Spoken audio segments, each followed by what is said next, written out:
Good morning, it's Saturday the 13th of February 2016. I've got my glasses on because I've got something lovely to read you in a moment about the great Barry Manilow, boys and girls. A lovely letter, let me just get out of the way. A lovely letter that has been passed on to me by Wendy Young, which I shall be reading you in a moment, boys and girls. But today I am being taken out by friend Ron to a little birthday kind of day out. I'm going to be taken into London and purchased, boys and girls, or part purchased if it's too expensive for him. I'm going to be part purchased. Not me. I'm not going to be part purchased. Oh, come on. Who's going to pay anything for me anymore? They're not. I may have been able to sell myself in the past, but not now, I'm afraid. No one wants to buy me. It's awful. No one. If I was on a shelf in Woolworths, which apparently is where I came from, I was purchased on a... There are young people watching now. Woolworths? What's that? What's that? Woolworths? Oh, you don't know. You've lived... It was a wonderful shop years ago, that is. It got a bit naff, shall we say, naff. But it was a wonderful shop. You could go in and buy everything. A little bit like you do now with the Tesco's Extras and places like that. We loved Woolworths. I was bought from a shelf in Woolworths. I always remember my mum telling me that. Anyway, today I am being taken out to London, 206, to a couple of shops to choose a jacket and lunch at a vegetarian restaurant. Do you know, isn't it funny? I've never been to a vegetarian restaurant. I've been to restaurants. What do... I beg your pardon. Dreadful English. That do. I've been to restaurants. That do. We must get the English right, dear. Have you ever been into a fast food outlet recently? Certainly in London. And they're standing there. Can I get chips? No, actually, they don't say can I. I want to get chips. I want. So rude! Can't you speak English, you ignorant gits?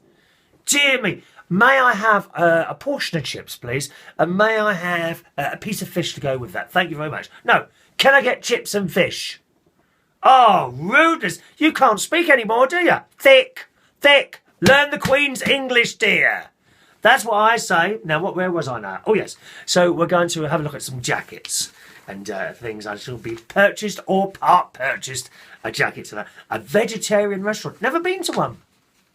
Funny, innit? Never been to a vegetarian restaurant. So Ron's found one in London. We were going to go to the Rainforest. I suggested the Rainforest Cafe, which is in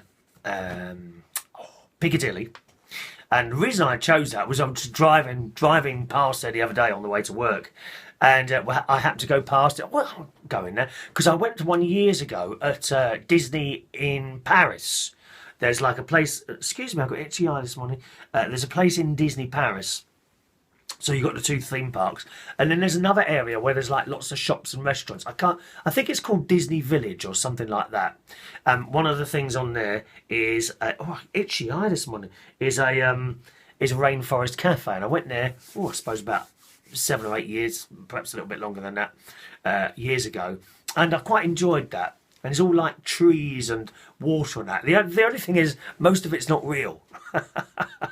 It's all a bit plastic. I'd like to point out that I am real this morning. I am real. So we're going to a vegetarian restaurant this afternoon. I think it's booked a table for about 2 o'clock. And it's 10:30 now. And I was hoping this morning to get out to put my wages in the bank, which I must do actually, before 12 o'clock. And also pop down to Waitrose to get a few little bits and pieces because I've run out of vegetables. And the vegetables are very, very important. They help you go. And on that subject, I'm pleased to report. I am pleased to report. Since yesterday morning, I have been about 5 or 6 times. Everything is flowing once again. It's not gushing out. Whoosh! There's nothing gushing out. Just normal and a little bit more than usual. We don't get too graphic. There's no photo of this show, you know. No, I'm not going to video it. Please, don't be so vile and disgusting, dear. Don't be like that. So I'm very pleased to report that it's now flying. So I've sent a little email to my specialist doctor telling him that in the hope that he withdraws the suggestion for the colonoscopy. but I don't think he's going to withdraw that. And funny enough, I was in the pub last night. I was talking to someone about this, and he said, "Oh, I've had that." He said, "It's actually okay." He said, "It just feels a bit odd. You won't feel a thing." Won't feel a thing, he said. No point in having it done then, to be honest. But anyway, carrying on. We got a lovely email from someone who's worked for Barry Manilow coming up in a second. Tomorrow, Valentine's Day, boys and girls. Now, as always, I don't expect to get any cards, roses, presents, or anything like that. I haven't had anything for, God knows, 16 years. 16 years I was going out with someone, and then even at that time, that was the first thing itself for 16 years. So I don't get anything. I'm not very lucky in love, I'm afraid. Certainly nothing on Valentine's Day. But you may be going out today, rushing out, buying your partner roses and this, that and the other, which is all very nice.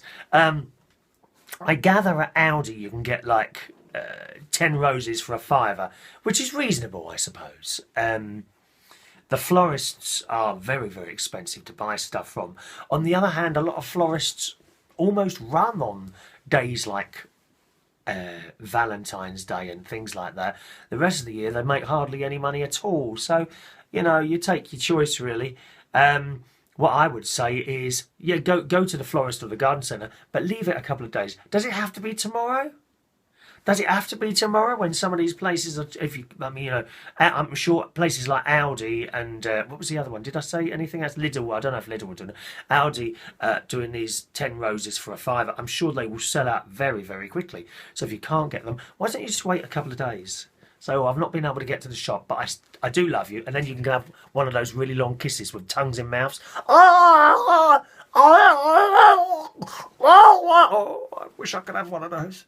No, I mean, you can have a tongue in your mouth kiss and then say, "Can I get you something tomorrow or the day after?"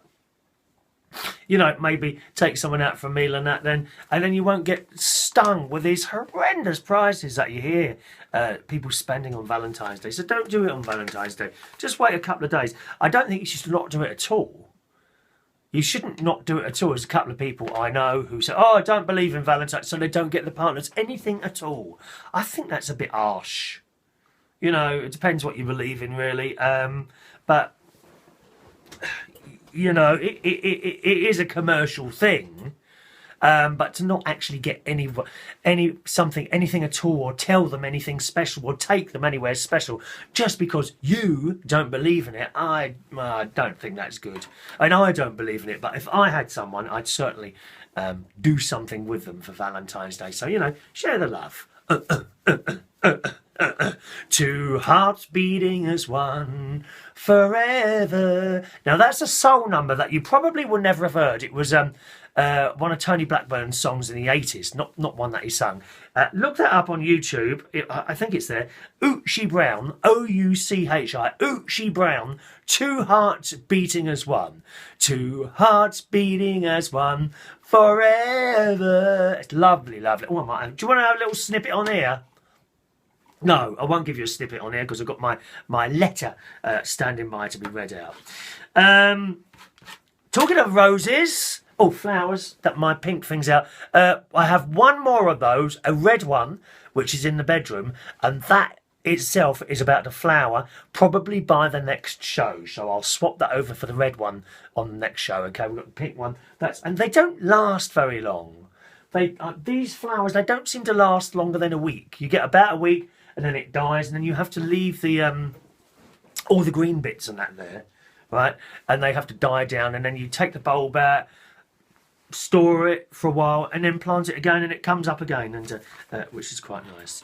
I have books. Oh, still no news of the dishwasher, dear. Look at my hands. They're falling apart. I'm having to manually wash up dishes. Can anyone offer to come round and do my dishes for me, please?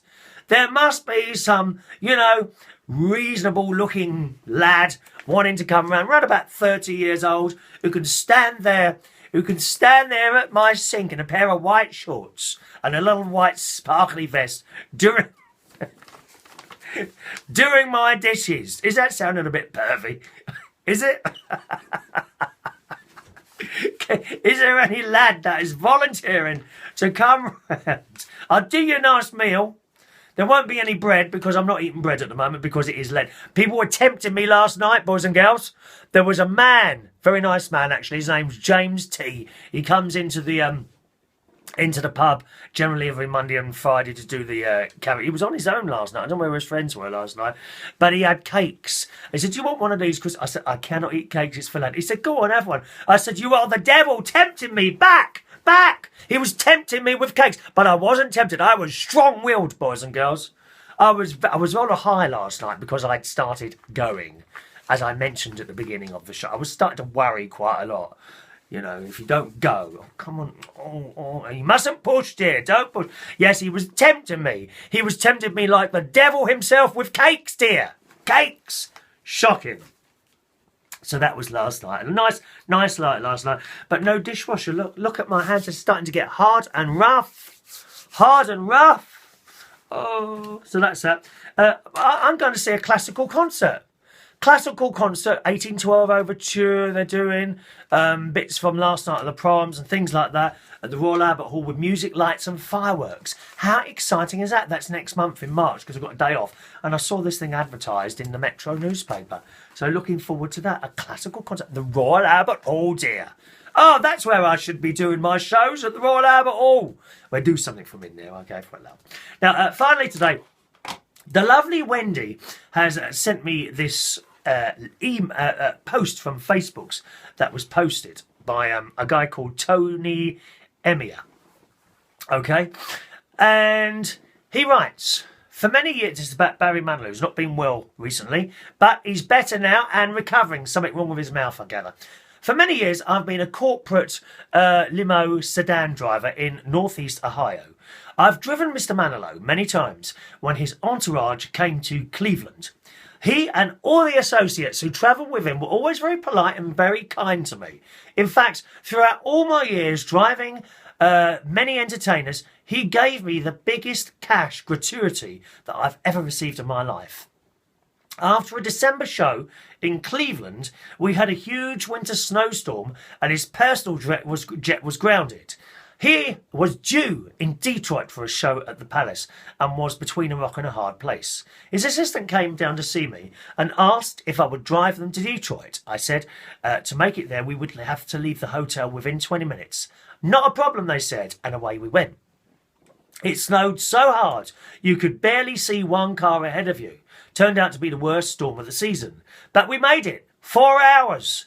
We drove into the Palace through the entertainer's entrance. Mr. Manilow jumped out of the SUV and immediately walked on stage, no makeup, blue jeans, no rest, and brought the house down. The folks knew what we went through to get there, and they were amazed. He told them, if you would just give me a few minutes, I'm going to run backstage, throw some mud on my face, and change into my stage clothes, and we'll have a great time. Well, he came down the ramp from the stage to where I was standing and told me to go back and get dinner backstage from his caterer, and he wanted to put me up in a hotel for the night. He was very sincere and just kept saying, thank you, I did have a great meal, but I needed to get back on the road to Akron. Is it Akron? I think it is. Then he reached into his pocket and started peeling off dollars and dollars and dollars. I never counted it until I got back to Akron. I almost cried because at the time I really needed it. Anyway, a chapter in my life that I will never forget. Mr. Manilow, I wish you a speedy recovery. Get well. And it's just a wonderful story which tells you what Mr. Manilow is really like, doesn't it? When it comes from someone else like that. And it tells me that it's very, very important for him to get to places on time and do his show as good as he possibly can. And in a way, I'm a little bit similar like that. Actually, to me, you know, to be at a certain place at a certain time when I say I'm going to be there is really, really important to me. And I do move heaven and earth sometimes to get somewhere, especially if it's snowing, anything like that. I ring, are we open tonight? Yes, I will try and get there. And so far, you know, after, I don't know how many years I've been doing this now, 18, 28, 35, in 35 years, I think I've only not managed to get somewhere twice. One was a breakdown, and one was indeed snow. So there we are. What a wonderful thing, and thank you for sending that to me, Wendy. All right. Well, I better be off. I've got loads to do, and I'll tell you all about it soon, okay? Thank you very much. Cheerio now.